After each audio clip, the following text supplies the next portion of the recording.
Nah, dari pembayaran pajak yang Anda lakukan ini menjadi modal pemerintah untuk melakukan perbaikan maupun pembangunan fasilitas umum. Pasar Peterongan Semarang adalah salah satunya.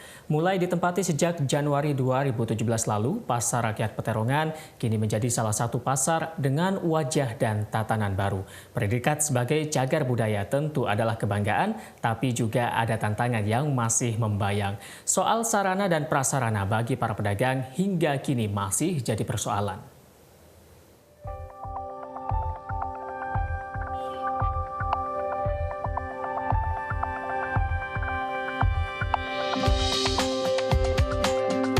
Setelah hampir 2 tahun direnovasi, Pasar Peterongan kembali dengan wajah baru. Per Januari 2017, pedagang mulai menempati lapak yang tersedia dan kembali menjalankan aktivitas perdagangan.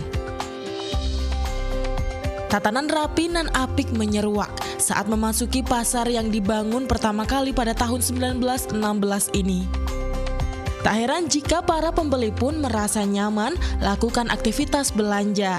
Yang jelas lebih nyaman, karena kalau di sana itu nggak tertata ya, kita mau beli kemana, nanti beli lagi kemana. Kalau di sini sudah tertata semua, jadi lebih enak, lebih nyaman, bersih yang jelas itu. Banyak orang mengakui kondisi bangunan Pasar Peterongan kini jauh lebih baik dan bersih.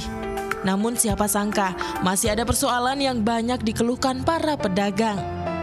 Ada beberapa bagian pasar yang bocor saat hujan turun.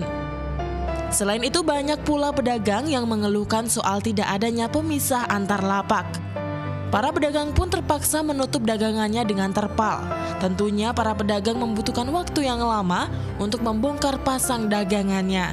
Kalau untuk keamanan kebersihan bagus. Cuma repotnya yaitu kalau hari hujan repot, kalau kita tutup buka itu repot Mbak. Barang kita kan pada kusut semua. Barang kan otomatis kan dibuka, dilipat lagi, dibuka lagi, dilipat lagi. Ini bongkar pasang nih loh.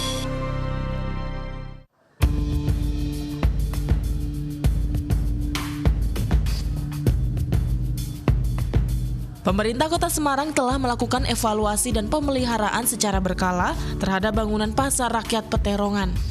Penyempurnaan bangunan juga terus dilakukan di beberapa titik, termasuk membenahi atap yang disinyalir rawan bocor saat hujan turun. Tak hanya itu, pemerintah juga sosialisasikan desain lapak terbuka yang banyak dikeluhkan pedagang. Lapak terbuka di Pasar Peterongan memang disesuaikan dengan bangunan pasar yang merupakan bangunan cagar budaya. Memang harus ada pemahaman di mana kita menempati bangunan cagar budaya itu ada beberapa yang harus ditaati. Ya, yang ditaati ini aturan-aturan memang harus ada komunikasi antara dinas selaku pengelola pasar, termasuk juga dengan pedagang. Jadi nanti bisa seimbang. Secara aturan itu tidak boleh, secara struktur tidak boleh menempel dengan bangunan konservasi. Ya itu kan juga suatu kesulitan. Di satu sisi juga kita di lapangan misalnya kita kan juga harus mempertahankan untuk penghawaan dan sebagainya. Revitalisasi Pasar Rakyat Peterongan dilakukan dengan konsep konservasi penuh. Mengingat pasar ini merupakan pasar dengan bangunan cagar budaya. Pasar dibangun seperti semula, baik tampak bangunan maupun dimensinya. Karenanya, pembangunan lapak pedagang pun disesuaikan dengan aturan pembangunan menurut cagar budaya. Dibuat kios-kios. Nah, kenapa dipertahankan ada tingginya? Karena dulu dipikirkan lapak itu ada di atas, jalan itu ada di bawah. Nah, ini antara benda dan mendidik supaya nilainya bisa bertambah itu di hal-hal teknis seperti itu.